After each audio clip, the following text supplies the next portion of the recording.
Um, I know a few of you guys already. Don't know.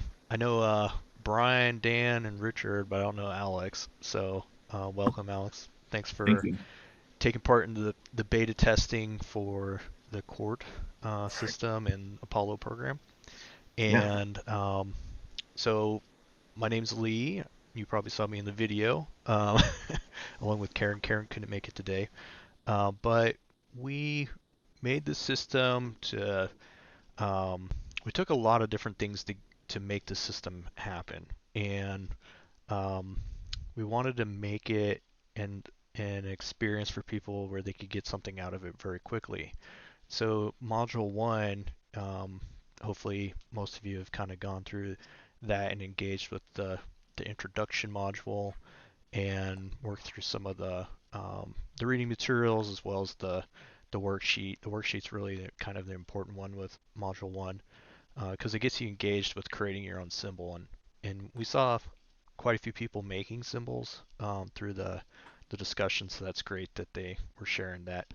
So um, these live discussions are made so people can ask questions and get answers from other people who have gone through the court system as well as the people currently going through it, sharing kind of some of your struggles, not necessarily with the program itself, but struggles with the content as you go through it, like for your own personal growth. So I know where everybody in here is a beta tester, so I'm welcome to take that information in um, and take notes and stuff like that if you had any problems with the modules. But primarily, I want to spend this time in here to kind of go through and act as if we're um, still taking the module. We're still engaging with the content versus the beta tester feedback.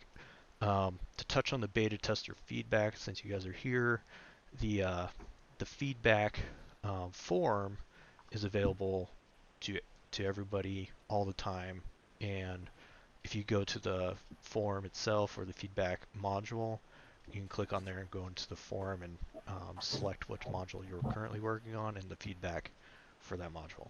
Hopefully, everyone kind of found that and it made sense. Um, if not, let me know and maybe I can post something on how to do that better or whatever.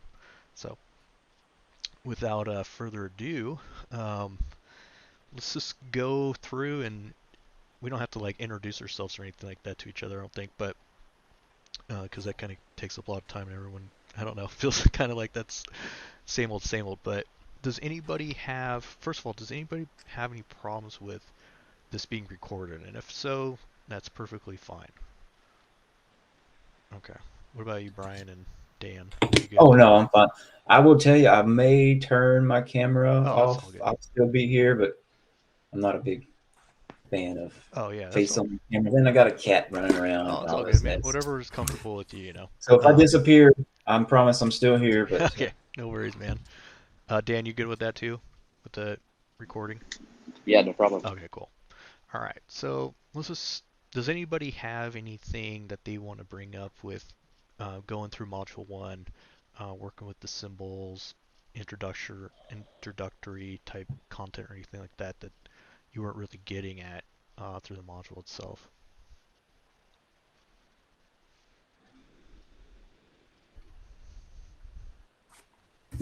well, personally, I'll start. I like the brevity. I like how quick and to the point the modules are. You can expand if you want to. I like that option, but if you already get it, you've got it pretty streamlined. I Okay, appreciate that. And then being able to reference it, through the worksheets and things. I think that's great. what it should be, in Yeah. my opinion. Okay. Good. Like the feedback. Yeah, we wanted to really make it so anybody can kind of easily understand it. Um, didn't dive a lot into like the fine details of everything because um, too much sometimes is it's hard to get into. If like there's, I think the required or the reading section of this module was a little long. Personally with the basic introductory to court. It's kind of like a book almost, but it's there for you to read more if you want, you know. the video and the worksheets kind of and the module text, I think it's pretty good on getting you started. Um, the main thing I was concerned with Module 1 is having an effect on somebody early.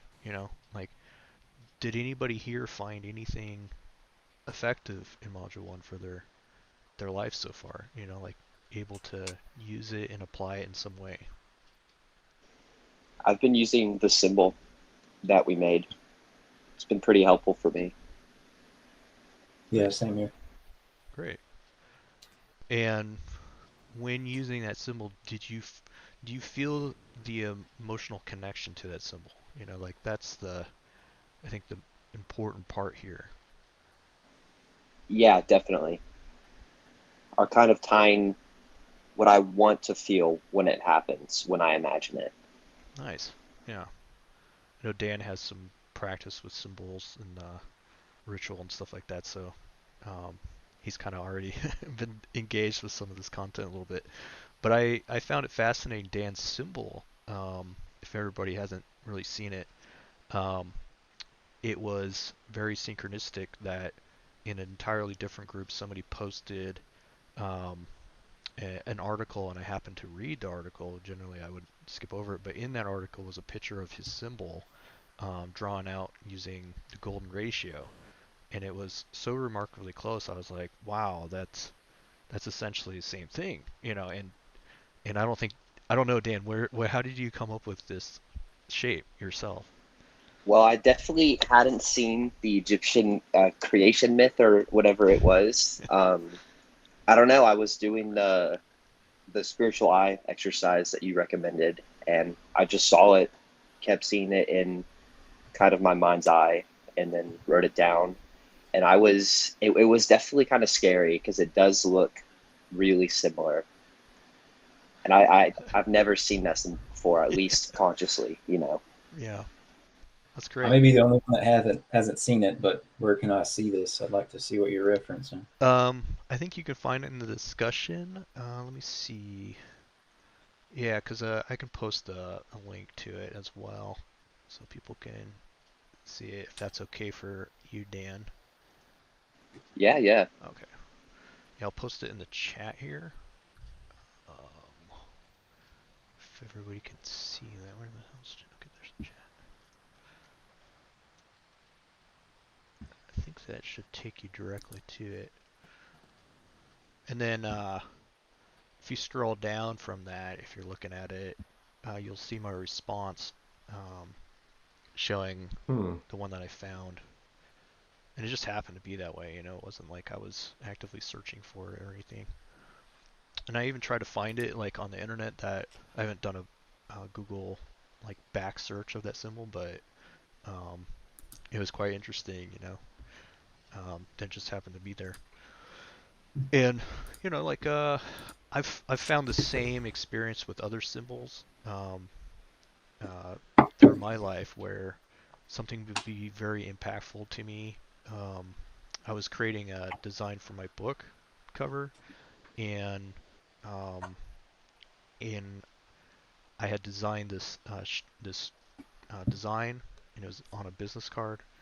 And it just so happened that I was in a class, and a student was drawing essentially the exact same theme and layout and everything, but with some different additives and stuff like that. So it kind of implies that the symbols are structural, like into our own psyche, and that's why they kind of repeat themselves over and over again. And we go into court, the same way. It's like archetypally, we're talking about these patterns that are in all of us, in everything, and that they play out over and over and over again, and that's why we're able to build an association with them and each other.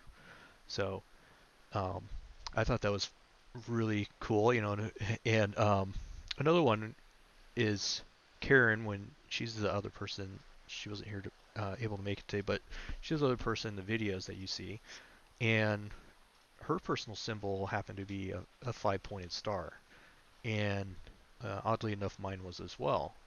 Without telling her, we both came to the same one, and I even didn't really want that to be my symbol. I was like, like I don't know, and it just kept coming and pushing on me. So I was like, all right. So, these, it's like they're versus us being the ones driving kind of the show all the time. There seems to be archetypal forces kind of driving us into a specific direction. So, okay. So anybody else? Alex, I don't know if you shared any of your personal symbols with us. I don't recall, but did you happen to work through that or have any profound experiences with that? Yeah, I haven't. So my symbol was a spider web. Oh, It's okay. kind of the one I really was drawn to. I kind of have a connection with spiders, and um, for me, it just represents like creativity. So I really identify with the creator archetype, and so the spider web really symbolizes that for me. Um, yeah, spider webs too. They're just the material is very strong too. Their webs are like extraordinarily strong and resilient. Um, and so that tied with like creativity, I really liked. I haven't worked too much with it. Um, I've really mostly been working with the energy amplification method. That's been like really strong practice for me. I've been using it every day, and um, that I really resonate with. Nice. Just having accessibility to amplified emotions has Yeah. been, yeah, it surprised me how well that's worked. Awesome. That's great. Yeah. That can only speak of my experience. So, when I first started doing that exercise for myself, resolve was a big amplification emotion that I could use. Something I'm very creative. I like to create things into the world, like new things. And so I recalled that experience in my life and was able to separate it from the event. So, and I think a lot of times,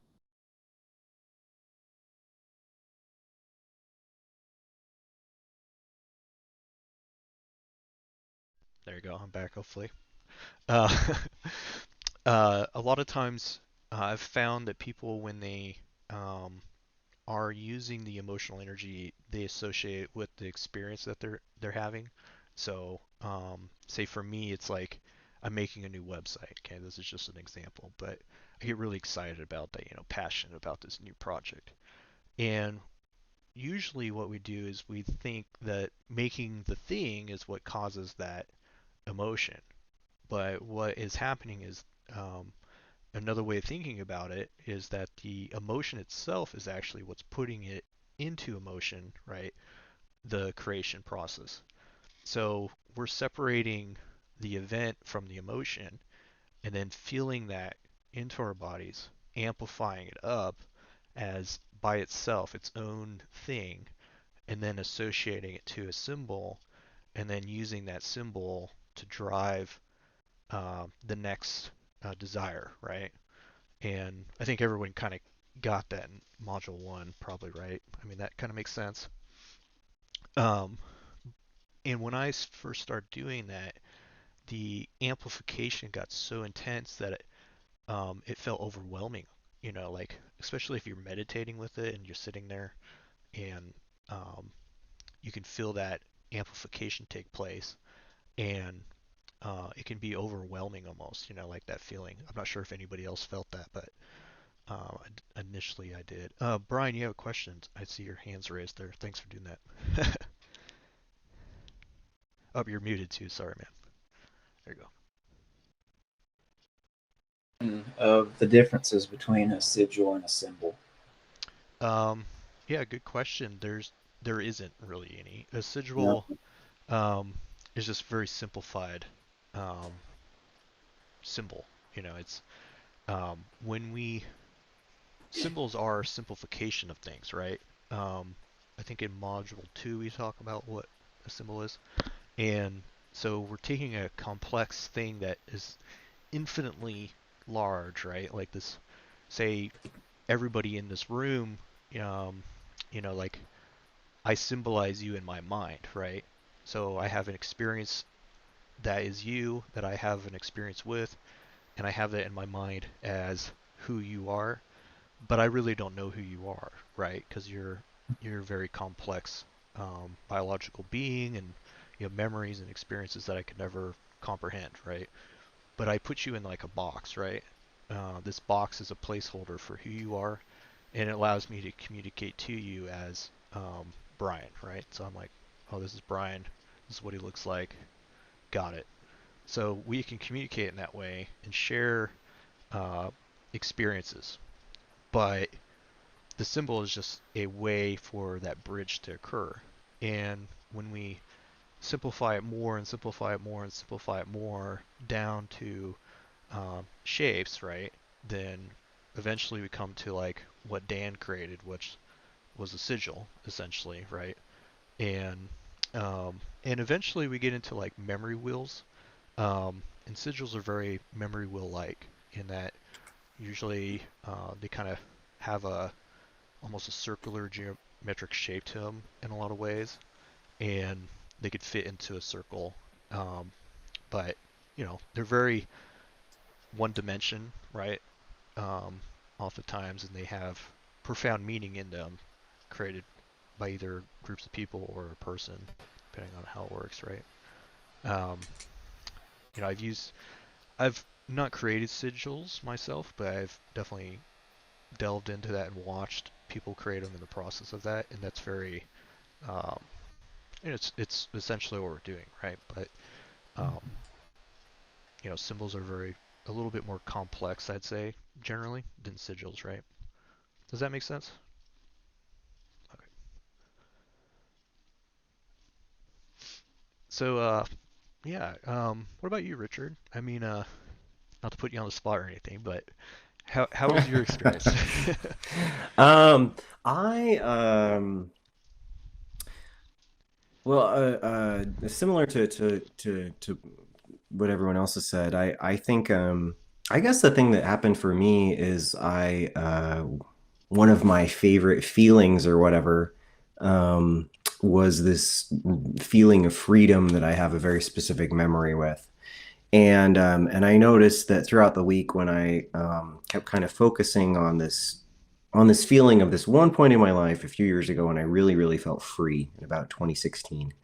Um, and then I noticed that that obviously the just my conscious and subconscious were just picking up more on that in my day to day life. So, like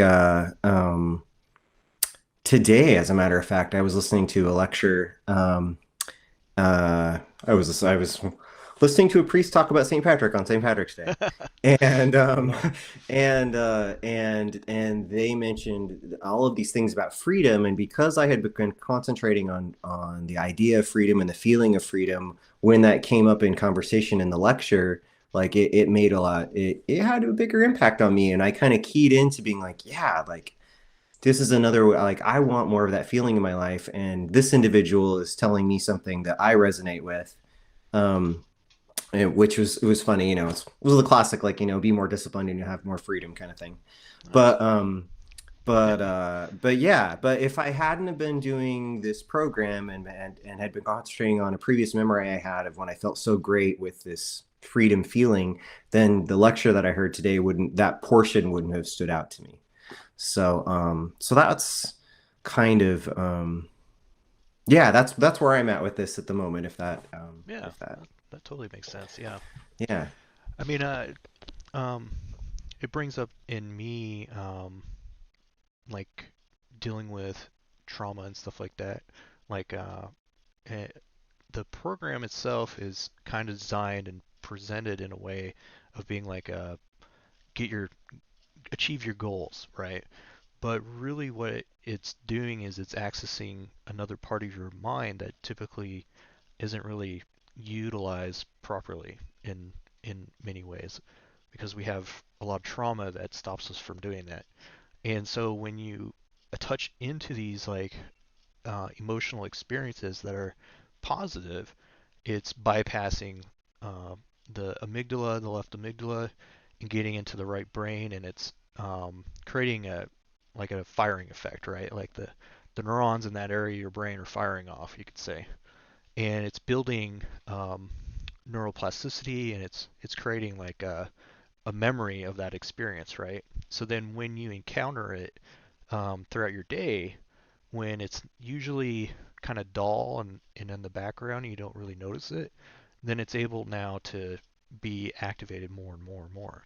So the more you fire it off, the more those pathways are being utilized, and more they're engaged with the experiences that you have through your normal day. So I felt the exact same way when I started doing this. Is that it made me more aware when that feeling was present in my life, right? And I'm like, oh, there it is, right? And not only there it is, but then you go, this is the thing that I enjoy, right? Like I enjoy this more and more. And um, and when you start applying it to different experiences that aren't necessarily typical to produce that feeling, um, then they start having the same feeling of freedom, for say, like Richard, that you would um, not normally get with that experience. So I look forward to, that people finding that connection. Hopefully that connection exists for them as it has for me. So, um, anybody else? Any questions, I guess, about um, or struggles that you have gone through this last week? I'll say that when I first started doing the practice, it felt great. I was like, yeah, I'm on the top of the world. It felt like I had taken, shots of Red Bull or something, right, for like a couple of weeks.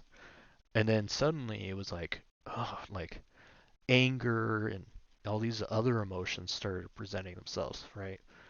And that's something to be aware of and cautious of when they start occurring, because you don't all, there's not always the positive side of amplification that takes place, right? So has anybody else felt any other emotions that are atypical of them, coming up since they started practicing, that I'd like to share? I can share a little bit. So with my symbol being the spider web, like I said, the things that I associate that were just creativity, strength, confidence, and it's interesting feeling those amplified emotions. It's like I was probably in that amplified emotional state off and on throughout the day, but for the most part, for 3 days, it was pretty amplified, and kind of then going through like a contraction like period, and just it was hard not to get like pulled into it, like sucked into it, because that's just my natural pattern. Like I just not aware, I can't draw the boundary or see the boundary. Um, so practicing it over time, it allowed me to just like make space for those feelings rather than like either fall into it or like shove it down further to like, hey, I really want to be in this emotional state. So I don't have time for these other feelings, Yeah. you know? Yeah. And so that's kind of where there's been like successes and struggles in that, of like just really training my mind and my energy not to get pulled into it. But successful in that, there's been a couple times where I just like, all right, you can just, make space for this. You don't have to really do anything about it. Just make space for it because it's coming up. That's great, man. Yeah, I'd say that's a lot more mature than how I responded. That was very knee jerk. For one, uh, synchronicities start occurring associated with the practice that I found, and um, it was like all this sudden onload of people trying to take advantage of my time, and I was very upset about it, like just like very angry about people wasting my time, which is interesting as it's associated with court. Like the um, time is the thing that's most important when you realize that your mind is a tool that you can modify to do the things that you have a desire to achieve.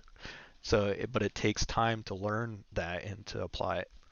And so for me, it was time. It's like people are wasting my time. So I started cutting out things that were taking up my time that were unnecessary. And being very um, very clear about it versus usually I'd be like, oh, I'll do this, I'll do that, whatever.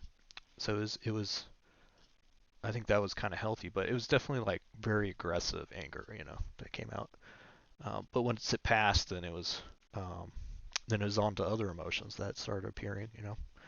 Um, anybody else? Anybody else have anything to share about that this last week?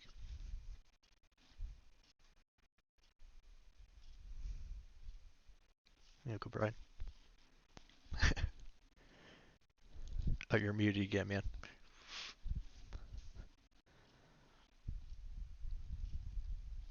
Very easily, apparently. Uh, I know that I don't know what I don't know, but I do know that I don't know anything. So when I'm trying to put together all the pieces from all the different lectures, all the books, all the things that I'm going through consistently, uh, there's a lot of conflict. I wouldn't say it's a cognitive dissonance of sorts, but I guess it kind of is because I'm forming new beliefs based on the collection. And this exercise added one more complexity uh, to my mental well-being, subconscious well-being, in that see, I don't even know how to express this. Um, I recently learned a trick that sounds a little morbid, but this is where I'm getting confused with this amplification exercise. I like to tell myself now, and I've just been doing this for about a month, every event, every time I do something, no matter what it is, I tell myself this could be the last time that I ever do this.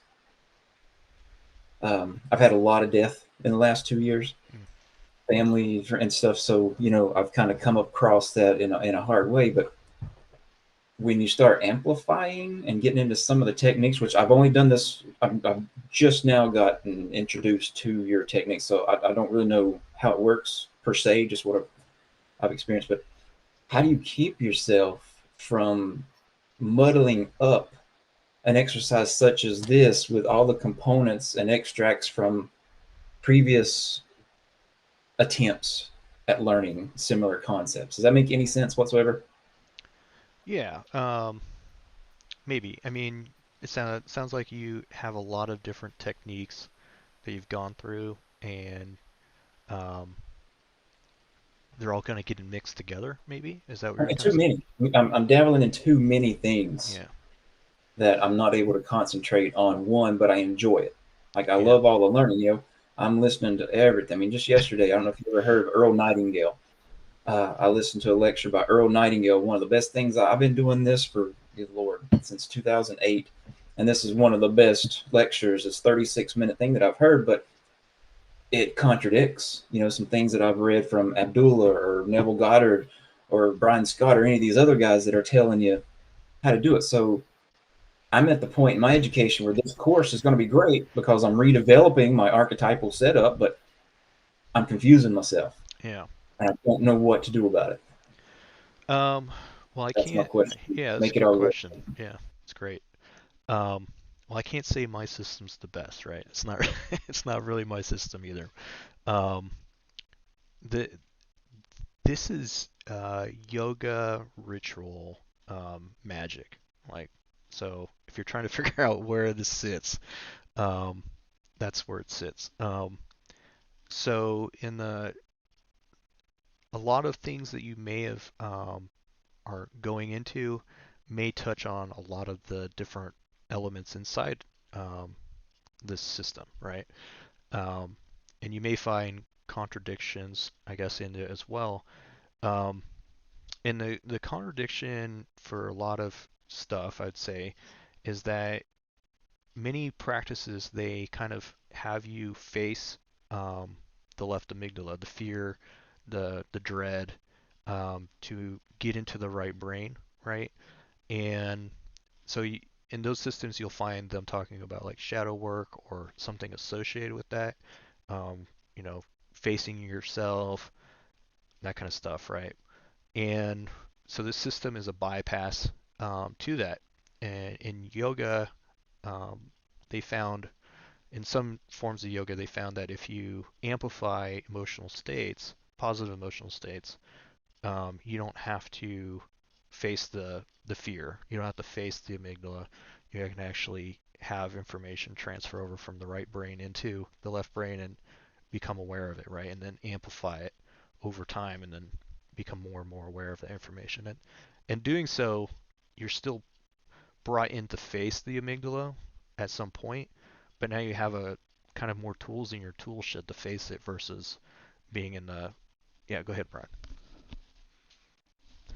I'll talk forever.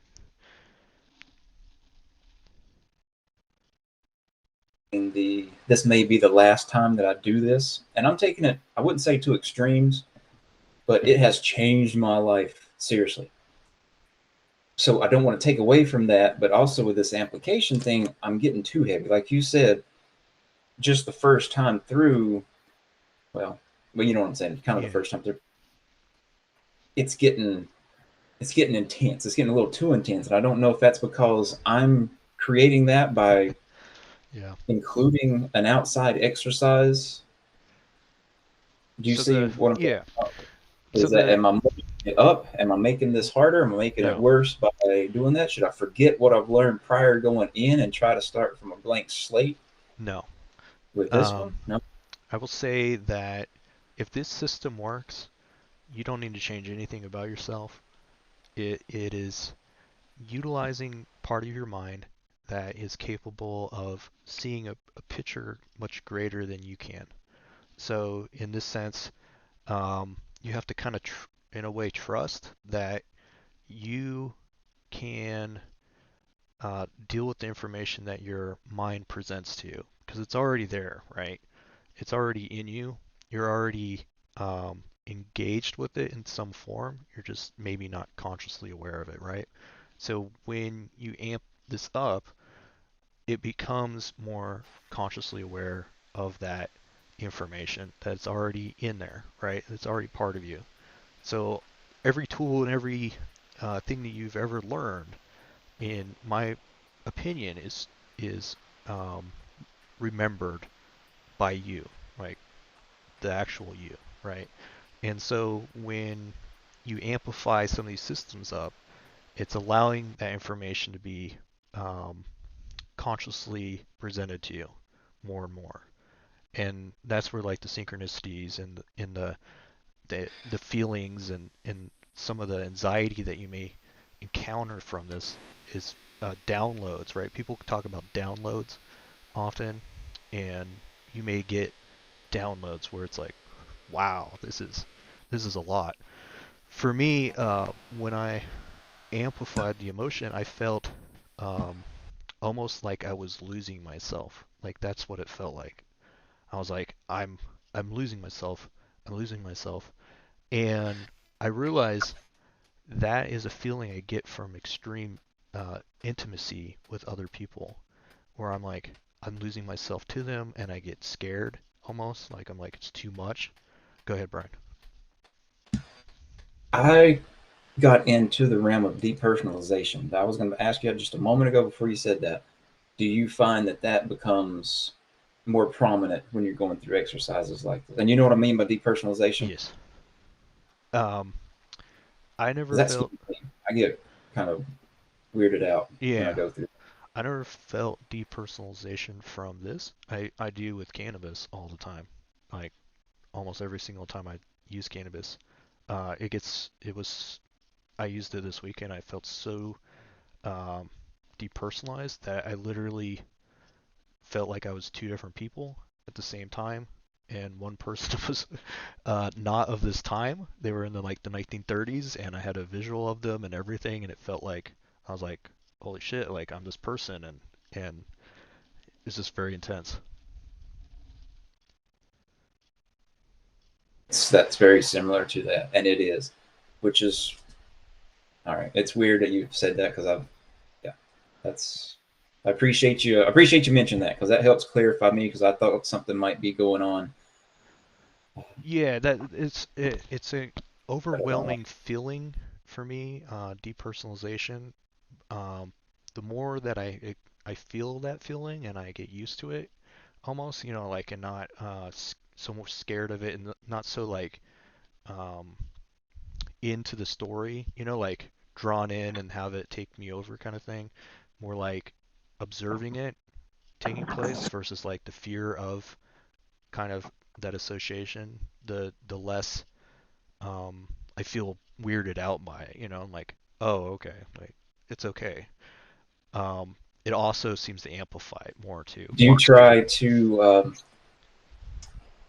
go with it when you feel that? Do you try to, like Napoleon Hill said, he does that, or he did that, but then he ended up having a conference with all the different personalities that he had, that would help him. Have you ever tried anything like that with yours? Um, well, I'll be honest with you, and it's interesting you're bringing all this up. Is when I felt And if that. it's off topic, I'm sorry. No, no, it's It's perfect, man. When I felt that amplification for the first time, and I was sitting there and I was like, I'm losing myself. I'm like, oh, I know this feeling. It's intimacy. And then I was like, just let yourself go, let yourself go. And I kept amplifying it even more and feeling it even more. And then I felt like I was almost getting drawn into that feeling, maybe a sense of depersonalization that I couldn't put a word on it, you know what I mean? Um, and then fast forward like a month, couple months into that amplification feeling, now I'm using a little cannabis and I feel that depersonalization, and I go, let yourself go, like you were saying, because I've practiced that feeling before now. Then that's when I encountered this woman from the 1930s that I'm like, this person's me, and I'm in a different time. But it was like we were in the same, like she was in a different time and I'm in the present time, I think, and we're both the same people connected together doing the exact same thing. And it was like this weird movement in between. So, um, yeah, I don't know if that makes any sense to you.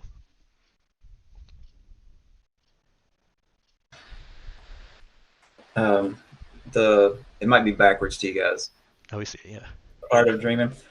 That what you just explained is exactly detailed in that book, which is Interesting. kind of interesting, because it's also a woman that he goes back Hmm. to visit, and ends up being that's just a part of his psyche that comes out. If you don't know Carlos Castanedas, Good stuff. that's good stuff, because you just detailed, a very important part of his whole, Interesting. concept of not depersonalization, but tapping into the um, is it global consciousness, or the Yeah, not it's the not the ether? What's what I'm looking for? Everything, where everything's at, not the Assyric records, or how you say that, but yeah. Some you people can call it tap like in. Indra's net, like Alex, I kept thinking about your net. It's like, oh, it's like Indra's net, um, Yeah, yeah. where everything's a network of information connected together, kind of like a mycelium network. Richard's been having his hand up for a long time now, so you're muted, Richard. There you go. Um, I actually wanted to comment to Brian, although I am certainly not an instructor. Oh, you're Brian, good, man. may I may I comment towards something that you said earlier? It's none of my business, but I'm here. Is that all right? All righty. Um, I also in my life for 20 years or more really engaged with a lot of different systems. And I think you're absolutely correct. I think you really or I should say this. I have been benefited when I narrowed down my scope temporarily to doing just one thing. Like if you're really into Neville Goddard, like really get into the Neville Goddard thing where you like right if I remember by Neville Goddard, it was like getting into that altered space and then really kind of imagining it, or really getting into the Carlos Castaneda stuff. But they're all systems, and they don't necessarily, in my experience, they really don't go to the same place. So and that was like a strange thing to learn. And even in Eastern systems, Don DePani, who's like a kind of a he's got an app right now, and he's kind of a self-help dude. He'll even tell you that, different systems, when they even use the word enlightenment, that enlightenment is not the same in Shaivism, enlightenment is not the same in Buddhism, enlightenment is not the same in all these things. So it really depends on what you want. And then, almost like a garden, like, you only have so much attention, and you're watering all these things. But I think, at least in my experience, you're going to have the most benefit if you really put everything, at least temporarily, into one system. Because otherwise, at least because I've done stuff where all of a sudden it was like, I've got a pinch of, like, Tibetan Buddhism over here and this over here, and they're just, it gets weird. So that was just, I just had to say that, just as, I don't know, man, a fellow seeker on the path or something. Like, I've benefited most when I put all of my focus into just one thing, just to seeing how it works. And then once you kind of go in that direction a little bit, you might be like, I don't want to go northwest. I really want to go west. So I'll go this way. But that's just my experience. So I'll be quiet. Yeah, I think that's great advice, Richard. I've known Richard for quite a long time, so Because I do try to merge it all, and yeah, it doesn't work. But it's kind of like chaos magic in my mind as well. Well, maybe I can make them all fit together and create my own form from this, and this. I'm failing miserably at that, but I mean, that was my mind. That was my concept until, right now, your advice, I'm going to take that 100%. So thank you. I appreciate it. And I'll see where it goes from there. I'll try to blind out the right side and open up the left a little bit, see where it goes. So I appreciate that, Richard. Appreciate it. yeah. Another thing to remember with this, um, I mean, if no, not a lot. I mean, few of you guys know me. My primary thing was lucid dreaming. Like all about lucid dreaming. Like that's all I was.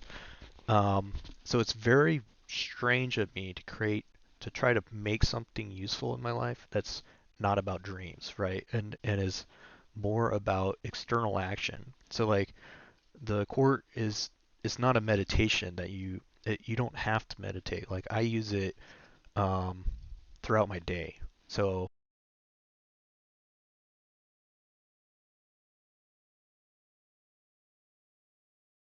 sorry, my headphones keep dying. Um, I use it as an external experience, right? Like something active that I use throughout my day versus when I'm quiet, alone, and in my bed or whatever, right? Um, so I think a lot of systems are about, you know, quieting your mind, getting in a meditative state, and then doing some of these things. And and you can do that with this, but the the way I use it is as an active um, thing that I can use throughout the day, which is something I never really had before. Um, I don't know if that helps at all, Brian. All right. Does anybody else have any other questions or anything about their experiences or want to share with the group about their experiences over the week or anything? I just had one thing. Could you guys define depersonalization? You guys are talking about it so much. I've never heard of it. Um, I don't have a definition on the top of my head about what that is, but um, I can only speak of it as like a feeling. Um, you get the feeling that you're not the person doing the thing, um, that you're kind of observing yourself doing a thing.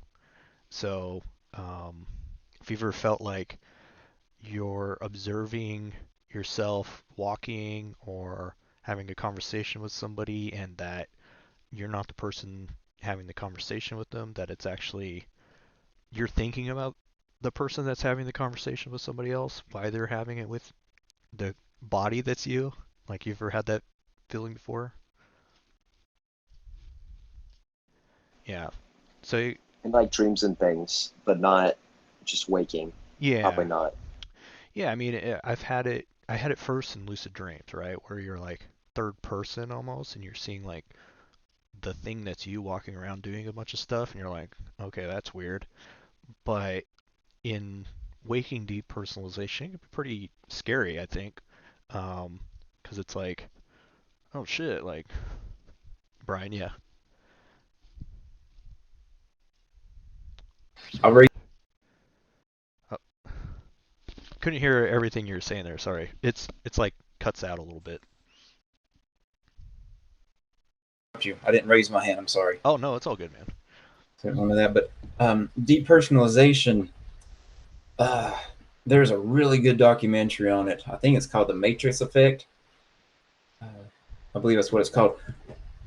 It's where people who study the things that we study have a tendency to fall into a realization, if you want to call it a false narrative or not, that we're in a fake reality, like the Matrix, like the movie The Matrix.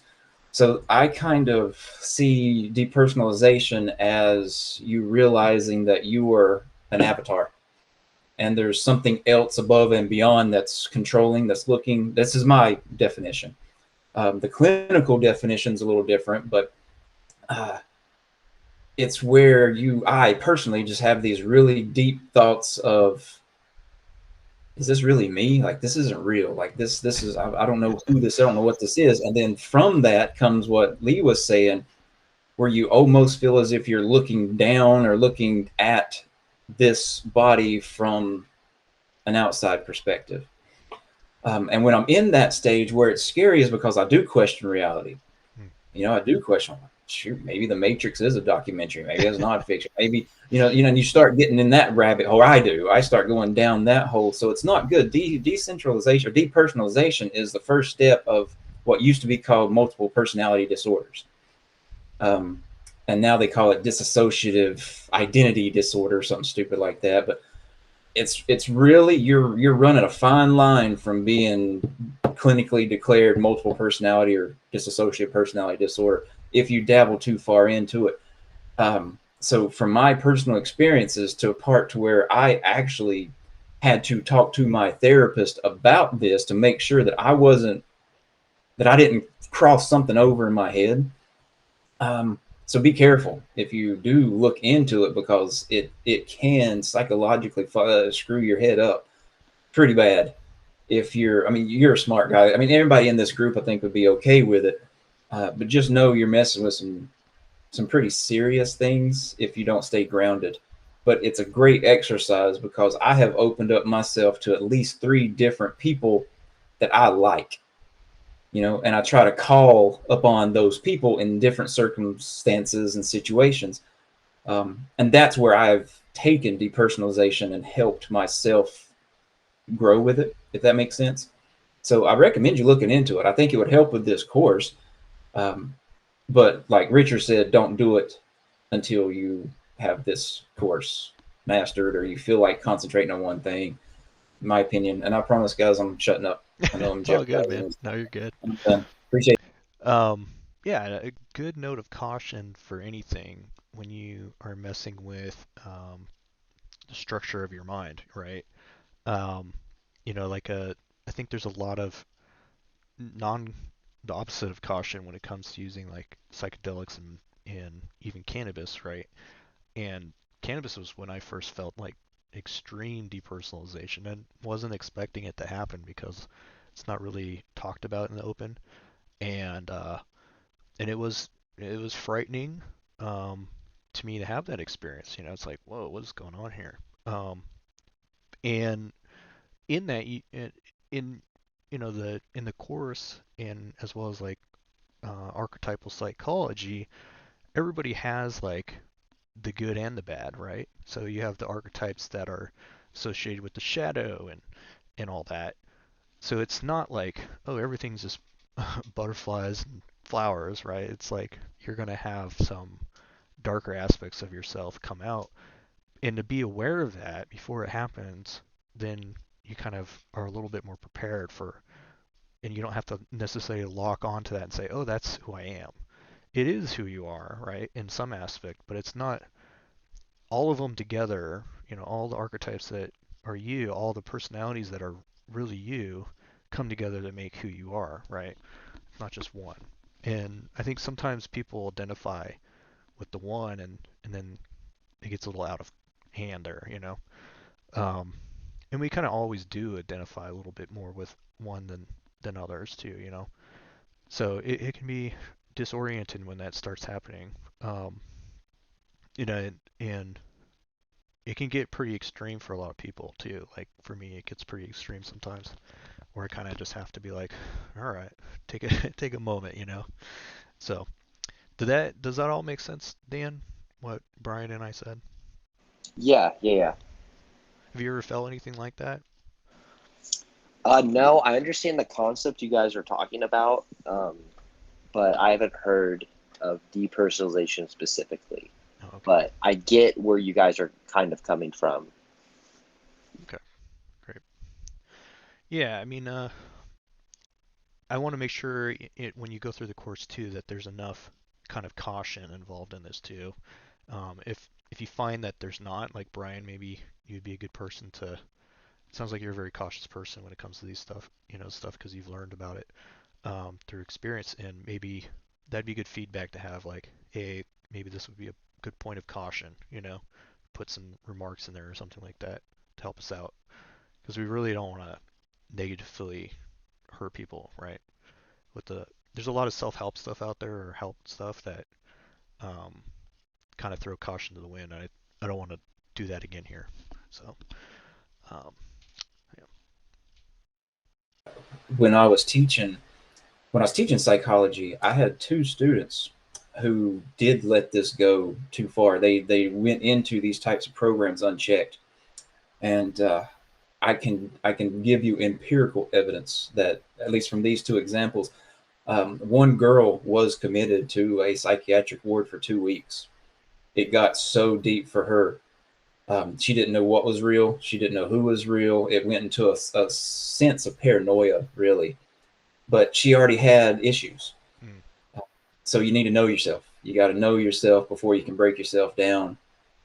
And I think that's that's probably the biggest lesson I learned back in 2016 when I went through my first ayahuasca ceremony Mm. was you better know yourself before you let go of yourself because you don't know who's coming back to yourself when you go on that journey. And that can be some scary stuff too. So yeah, Yeah.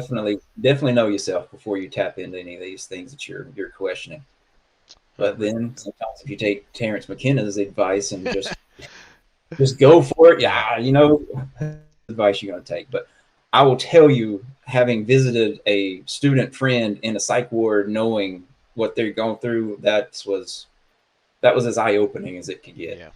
So yeah, you got to take it serious. Yeah, Wait, definitely. I've had a friend have some major problems with things like this too. So, and not to say that I haven't had problems with it either. I often wonder why I haven't lost my mind completely, and maybe I'm just so stubborn or stupid. I don't know, um, but I'm surprised myself. Richard, you have your hand up, muted again, my friend. Yes, just to add add on to what Brian said. Yeah, also in the ritual magic scene. Back in the day with Crowley's secretary was Israel Regardie, and Israel Regardie, author of I think it's Golden Pomegranates and his middle pillar exercises and all this stuff. He basically told everybody that you needed to be super psychologically grounded before you ever start messing with these things. And I'm part of another group that's kind of a Western occulty group, and the younger students start talking about pretty out there stuff, and the older teachers just had to keep quietly calming them down and getting them grounded that it really was a real issue. And so yes, before you start messing with the system, you really have to have your stuff together. So as a beta tester, Lee, this is a little weird, but I don't know, maybe you want to put some more warnings up. And I'm sure that everybody, this funny thing is that people who are looking for self-help are more prone to being damaged in general, or they're looking for something else. If they were perfectly fine with the way they were, they wouldn't be looking for some new program for how to change things, Right. Yeah. Very good point. But Anyway, I'll shut up with that. No, But that's yeah, great. maybe some warning signs that I'm sure people will ignore, but go for it. Yeah, I think that's a good idea, man. Yeah, I mean, this last week I went to visit an old friend of mine that was he's like a corporate kind of guy. He helps with like veterans and business and stuff. And so I was like, hey, I told him about the program and stuff, and I was like, let's try it out, let's instead of me explain everything to you, let's just try it out. So I went through him with one of the exercises, and I could tell right away um, he became very uncomfortable, um, and and it was just kind of a shock to me because I've known him for years and I didn't expect him to respond like that, but it um, when I realized is whenever him and I talk, we don't talk in like an intimate way, and what we were doing is very intimate, and it kind of I think it shocked his system, and also like he started having synchronistic events happen right when we were talking, and I was like, holy shit, like this is getting intense, and he was like, and I think it really shocked him, and almost scared him, and that was like, oh, that was like a pretty good caution. Like when I make something, I don't expect it to work. To be honest with you.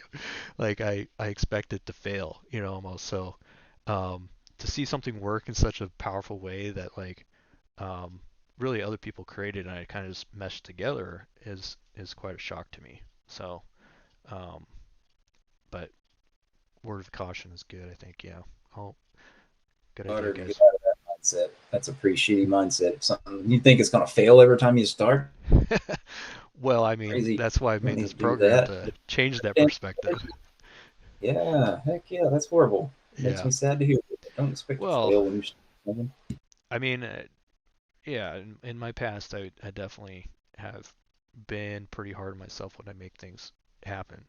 So, um, that's one thing I use the court system for now. I think I go, no, I can do this. I feel it. I feel that emotional energy in me that says you can do anything that you set your mind to, and it will be successful in some way. Maybe not in the way you think it's supposed to be successful, but if you keep at it and it's honest and it's true, then it will work. And it's like, okay.